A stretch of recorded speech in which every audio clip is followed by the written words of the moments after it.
Je vais vous dire un truc. Vendredi soir, je me suis posé, j'ai regardé ce que j'avais écrit, ce que j'avais dit, et ce que j'avais exprimé à propos des marchés durant quasiment toute la semaine. Et puis, je me suis refait mes vidéos de quand Trump était président pour la première fois. La fois où il avait dit qu'il fallait s'injecter de la javel pour vaincre le Covid, et à la fois où il est devenu meilleur pote avec Kim Jong-un Stress. Et je me suis rendu compte qu'il nous faisait revivre plus ou moins la même chose, mais avec des sujets différents. Mais je me suis aussi rendu compte que les marchés étaient toujours aussi réceptifs à ces tweets et à ces changements de direction, sauf que cette fois, il a plus de pouvoir et il a l'air encore plus excité qu'avant, avec un ego encore plus surdimensionné qu'avant, et que ça va durer encore 3 ans. En attendant, la seule chose que nous, on doit apprendre, c'est à acheter sur faiblesse. Alors certainement qu'un jour, ça risque de lâcher pour de vrai, et qu'on va mettre plus de 3 minutes pour s'en remettre, mais en attendant, on a l'impression que même si Trump peut donner l'impression d'être complètement cinglé, par moment, il a besoin de la validation des marchés, et il fera tout ce qu'il faut pour que ça remonte. L'autre jour à Davos, il a dit que le Dow Jones allait doubler très rapidement, et visiblement, selon lui, ça veut dire avant la fin de son mandat. En gros, il va falloir s'adapter parce que après la semaine qu'on vient de vivre, il semble très clair que la géopolitique est devenue clairement le maître du jeu. La macro est au second plan et la micro, on n'en parle même pas, ou alors c'est très individuel. On dit que le marché est équilibré quand ces 3 piliers sont considérés comme tels. Pour l'instant, le pilier de la géopolitique prend le dessus sur absolument tout, et ça va durer encore un sacré moment. Un moment comme 3 ans à peu près. Entre deux, la Fed peut apprendre à faire des claquettes, le Japon peut s'endetter de 50% de plus, la dette US peut monter à 45 000 milliards, et l'or à 10 000. Le truc qu'il va falloir dompter ces 3 prochaines années, c'est Trump, et puis c'est tout. Bienvenue dans ce Swiss Bliss, je suis Thomas Veillat, et nous sommes le dimanche 25 janvier 2026.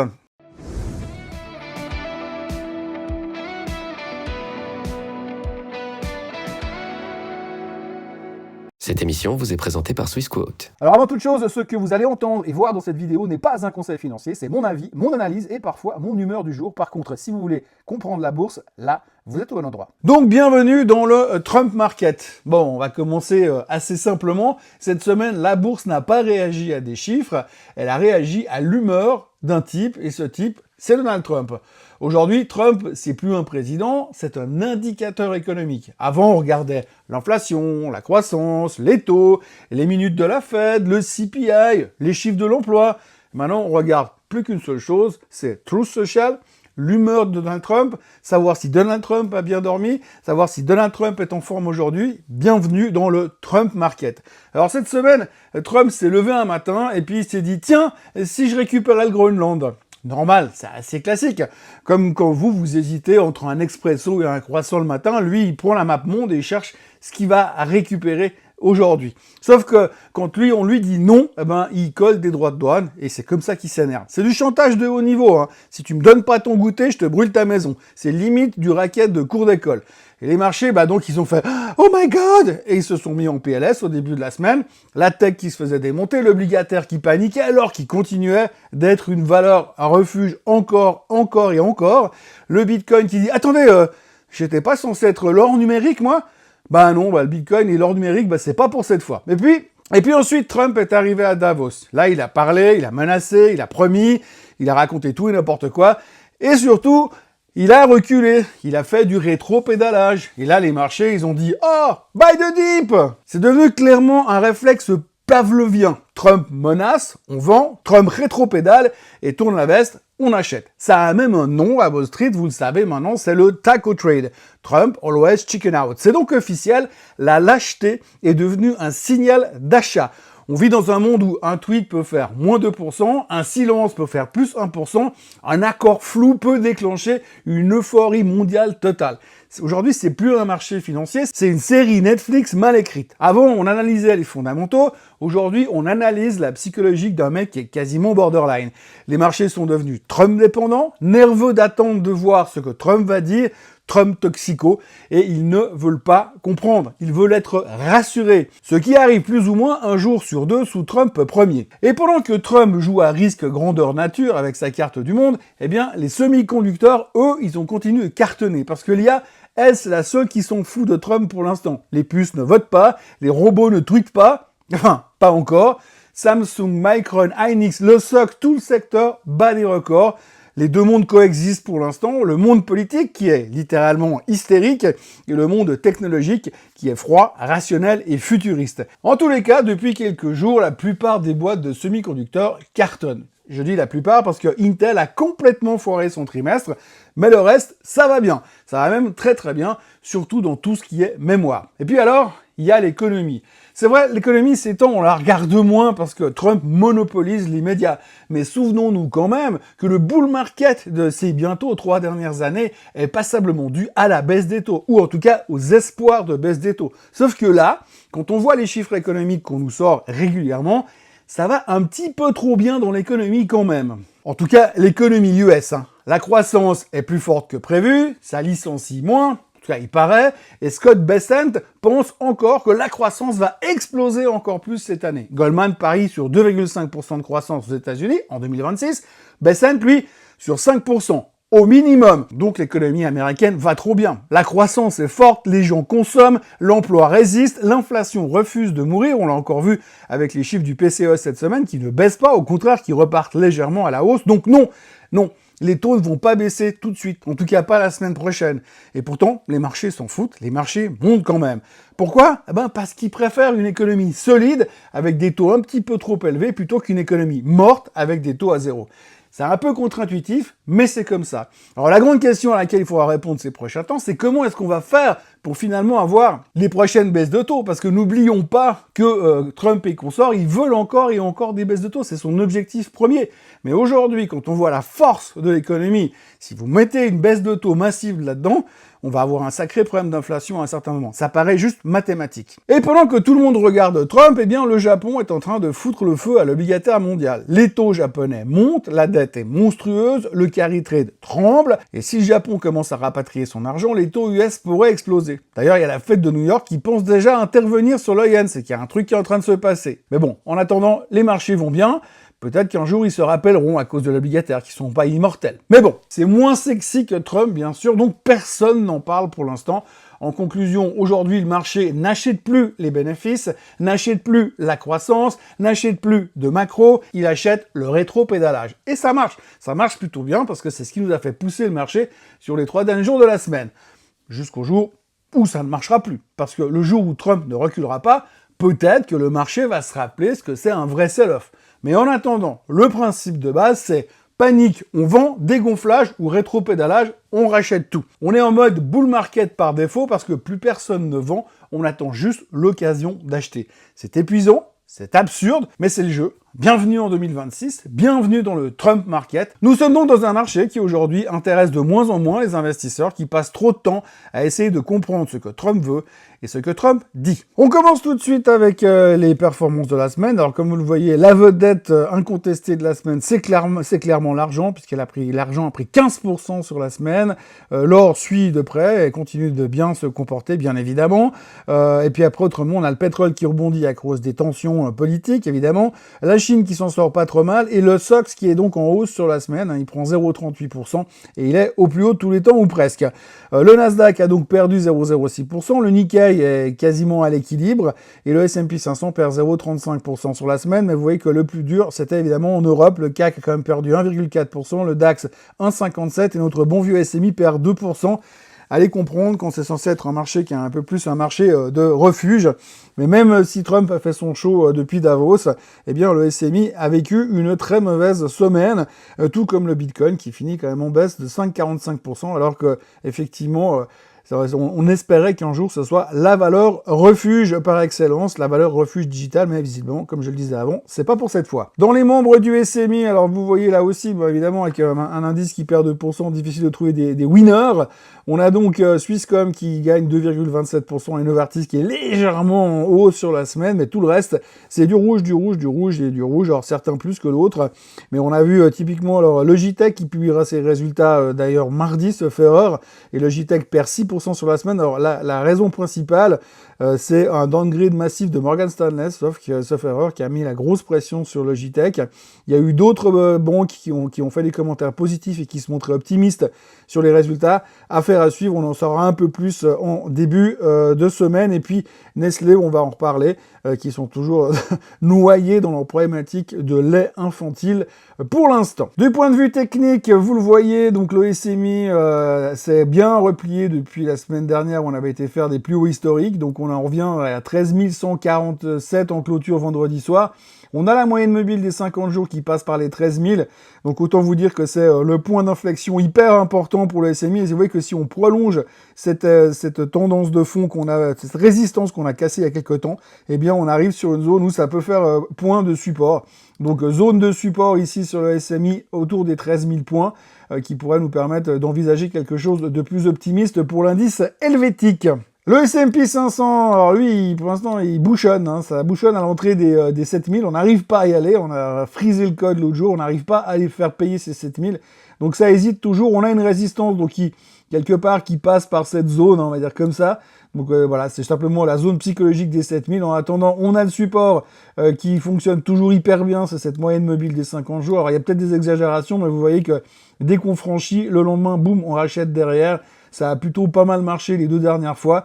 Donc prochaine invective de Trump, eh bien je pense qu'il faudra se repositionner dans un premier temps légèrement en dessous de la moyenne mobile des 50 jours pour venir racheter le marché si cela devait se produire encore une fois. Le Nasdaq, eh ben, lui, il est sur sa tendance haussière, toujours. Hein, pareil, même comportement, on n'arrive pas à casser pour aller rechercher les plus hauts historiques. Et la moyenne mobile des 50 jours fait office de support. Alors, attention quand même, parce qu'on voit qu'elle est en train gentiment de prendre une direction un peu plus, on va dire, dans cette tendance-là, alors qu'avant, elle était plutôt dans une tendance haussière. Donc, ça veut quand même dire que pour l'instant, c'est plus difficile. Mais voilà, là aussi, on a un support qui passe plus loin dans cette zone-là. Vous voyez, il faut se baser un peu là-dessus. On a quand même un truc assez intéressant. Donc, au-dessus des 25 300, enfin, au niveau des 25 300, on est sur des bons niveaux d'achat sur le Nasdaq pour l'instant. Mais attention, il y aura beaucoup de chiffres qui vont tomber dans le domaine de la tech ces prochains jours. Et donc, il pourrait y avoir un petit peu de volatilité. On passe au SOX, alors l'indice des semi-conducteurs. Donc là, ça se passe de commentaires. On a pas mal de titres du secteur qui ont cartonné la semaine dernière et ces derniers temps. Donc forcément, ça continue. On a fait quand même un plus haut historique durant la semaine sur le semi-conducteur index. Si ça devait se replier un petit peu, le support est autour des 7600 pour revenir sur l'indice. Mais en tout cas, ça va bien. Et comme je le disais tout à l'heure en introduction, eh bien ça va bien. Beaucoup mieux que d'autres secteurs en ce moment sur les semi-conducteurs parce qu'eux, ils ont leur propre vie et ne se prennent pas trop la tête avec les histoires de Donald Trump. Le CAC 40, lui, il a tenu les 8000, c'est la bonne nouvelle de la semaine, mais voilà, on a beaucoup souffert de ce qui s'est passé en début de semaine avec ces histoires de Groenland, donc on voit que on s'en sort pas trop mal, on a réussi à tenir les 8000 et puis en fin de semaine, on finissait même au-dessus de cette moyenne mobile des 50 jours qui est plutôt positif pour l'instant. Cette semaine, je l'ai dit tout à l'heure, je vous l'ai pas encore dit, mais il y aura les chiffres de LVMH qui seront publiés, donc ça sera évidemment très important pour la suite pour le CAC 40. Le DAX, lui aussi, il est revenu en dessous de cette tendance haussière. Donc là, on a aussi un support au niveau de la moyenne mobile des 50 jours, au niveau des 24 180 à peu près. Le DAX a un petit peu souffert en milieu de semaine, comme pour le reste de l'Europe. Et on a aussi noté que, comme finalement, il n'y a pas de guerre à envisager du côté du Groenland, eh bien, les secteurs de l'armement ont pesé aussi un petit peu sur le DAX durant la semaine. Parce que finalement, on va vendre moins d'armes, semble-t-il, parce qu'il n'y aura pas de guerre au Groenland. Mais qu'on se rassure, hein, visiblement, Trump est en train de faire son show en Iran. Donc, c'est pas exclu qu'il se passe encore des choses là-bas en Iran. Et puisqu'on parle de l'Iran, le pétrole va dans tous les sens. Hein, vous voyez qu'un jour en haut, un jour en bas, mais globalement assez solide, parce que là, on a de nouveau des craintes au niveau d'un pays concerné par le pétrole. Donc, forcément, il y a un petit peu de tension sur les prix du baril, qui pour l'instant traite autour des 61 $. Et puis l'or qui frise les 5000, donc ça continue de monter, hein, il n'y a rien à dire, c'est plus un graphique, hein, c'est un ascenseur vertical pour l'instant, donc ça monte, on ne sait pas à quel moment ça va arrêter de monter, mais pour l'instant, il n'y a plus de faiblesse au niveau de l'or, on a besoin de valeur refuge, et tout le monde ne jure que par le métal jaune et le métal gris, bien sûr, qui est à 103 $ et des poussières aujourd'hui, donc là aussi c'est quasiment vertical, quand on se souvient qu'au mois d'avril l'année dernière, on était à peine à 28 $, C'est incroyable ce que nous fait l'argent en ce moment. Ça parle de short squeeze dans tous les coins et ça n'arrête plus de monter non plus, bien évidemment. Contrairement au Bitcoin qui, lui, n'arrive plus en avant et qui est sur les plus bas de sa tendance semi-tendance haussière. On va dire que là, on est dans une forme de tendance haussière. On passe par les 87 000 et pour l'instant, eh bien, c'est difficile de repartir sur le Bitcoin. Il n'y a pas vraiment un gros intérêt. Si c'est un symbole de l'appétit au risque des marchés, eh bien, tout est dit avec ce graphique aujourd'hui au niveau du Bitcoin. Novartis vient de franchir une étape décisive dans son pipeline immunologique. La FDA vient d'accorder la désignation de thérapie innovante au ianalumab pour le traitement d'un syndrome de Sjögren. Et les points clairs à retenir, c'est que cette désignation accélère drastiquement le processus de développement et de revue classique. L'objectif est clair, c'est une mise de marché sur le marché cette année pour le monde entier dès début 2026. Ce produit, le ianalumab, est en passe de devenir la première thérapie ciblée pour cette maladie auto-immune systémique, la deuxième plus fréquente en rhumatologie, qui ne dispose actuellement d'aucune option thérapeutique efficace. Donc je vous passe le détail sur les données cliniques, parce que si je vous dis que tout est basé sur de solides essais de phase 3 par le truc Neptunus 1 et 2, et que le médicament qui est un anticorps monoclonal agit sur l'élimination des cellules B et le blocage de leur activation via le récepteur BAFFR, je pense que ça vous ferait une belle jambe. Mais on va dire que ça marche bien. En répondant donc à un besoin médical significatif et non couvert, Novartis consolide ses positions en immunologie, un segment à forte marge et à barrière à l'entrée très élevée. En gros, la combinaison d'une désignation fast-track obtenue précédemment et de ce nouveau statut innovant place Novartis dans une position de précurseur sur un marché qui est quasiment vierge. C'est donc un moteur de croissance organique très robuste pour le segment biopharma du groupe Helvétique si tout se passe bien. Alors cette belle annonce n'a pas fait grand-chose sur le titre, mais ça reste quand même un des seuls titres qui est en hausse cette semaine. Donc vous voyez, on a cassé notre résistance depuis un moment et on s'établit gentiment largement au-dessus des 100 francs. Prochain objectif, c'est de retourner au plus haut de tous les temps avec un gros support sur la zone des 112 francs sur Novartis. Zurich a fait parler d'eux, ils ont tenté de racheter l'assureur britannique Beazley, mais ça ne se passe pas comme prévu puisque le conseil d'administration de l'assureur spécialisé Beazley a rejeté à l'unanimité l'offre relevée du géant suisse. La raison, comme d'habitude, c'est basé sur le greed is good et le principe que quand on se fait racheter, c'est jamais assez cher. Pourtant, le titre traitait à 800 pence depuis un moment et le prix offert par la Zurich est nettement en dessus des plus hauts historiques. Mais le conseil pense que c'est pas assez cher. Il fait donc monter la mayonnaise. L'offre actuelle, c'est Zurich qui proposait 1280 pence par action en cash, ce qui valorisait plus ou moins Beazley à 10,4 milliards de dollars, soit une prime de 56% par rapport au prix de base.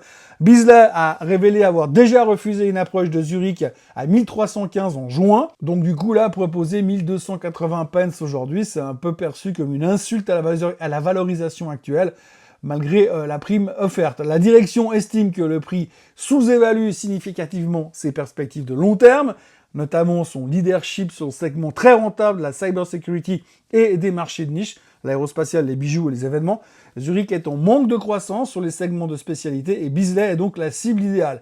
Le fait que Zurich revienne à la charge avec une offre inférieure à celle de juin montre une tentative de profiter d'un momentum de marché, mais Beazley a les reins assez solides pour exiger un ticket d'entrée plus ou moins autour des 1400 pence.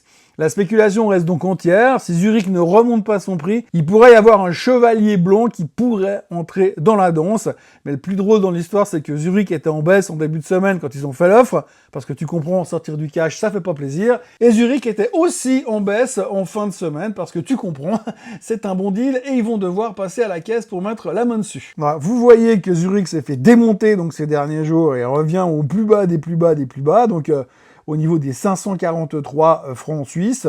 Clairement, pour moi, c'est un niveau d'achat à ce niveau-là. Donc, franchement, en dehors de l'aspect opérationnel de la boîte, franchement, quand vous voyez ce que ça touche comme dividende à ce niveau-là, c'est plutôt des niveaux où il faudrait revenir se positionner dessus, à mon sens, tant que le marché obligataire tienne dans le monde, on va dire ça comme ça. Mais à ce niveau-là, ça me paraît relativement intéressant de revenir dessus. Et puis alors, Beazley en Angleterre, hein, comme vous voyez quand même le chart, donc au mois de juin, Zurich avait fait une offre autour de ce prix-là, à peu près.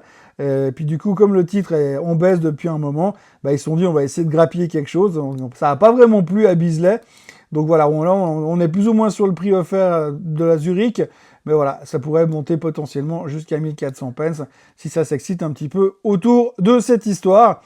Mais néanmoins, si tout le monde se retire, ça risque de faire un retour assez violent à la baisse ces prochains jours. Voilà. Le secteur de l'agroalimentaire fait donc face à une crise majeure après le signalement du décès de 2 nourrissons en France, à Pessac et à Angers. Bien que le lien de causalité ne soit pas encore juridiquement établi, l'alerte sanitaire est maximale pour les 3 leaders du marché.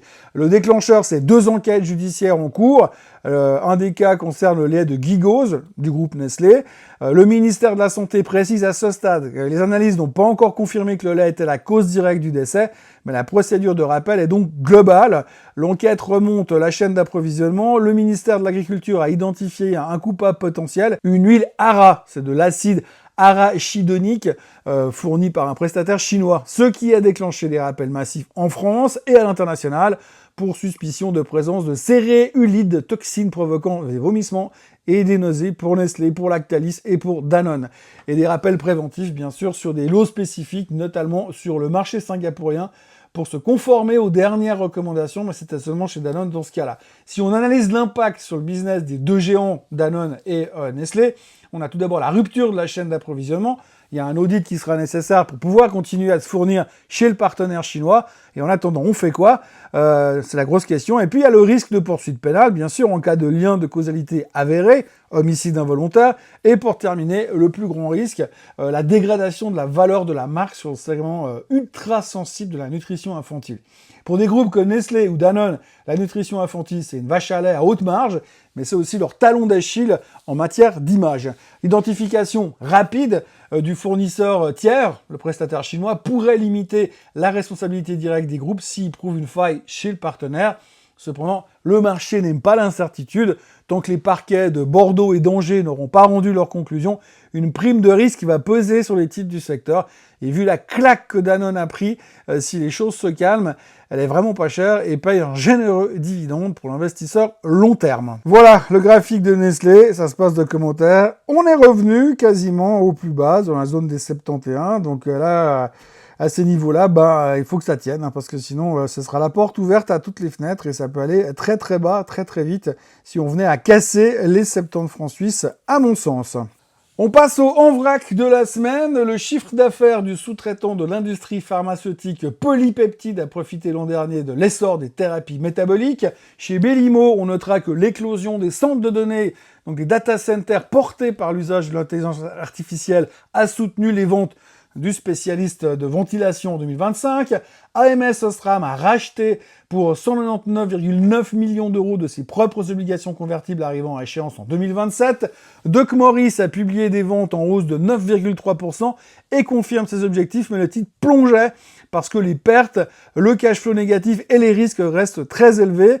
En gros, ça vend plus, mais ça brûle encore trop de cash et pour rassurer le marché. Et en plus, il y a un gros concurrent qui va se pointer sur le marché.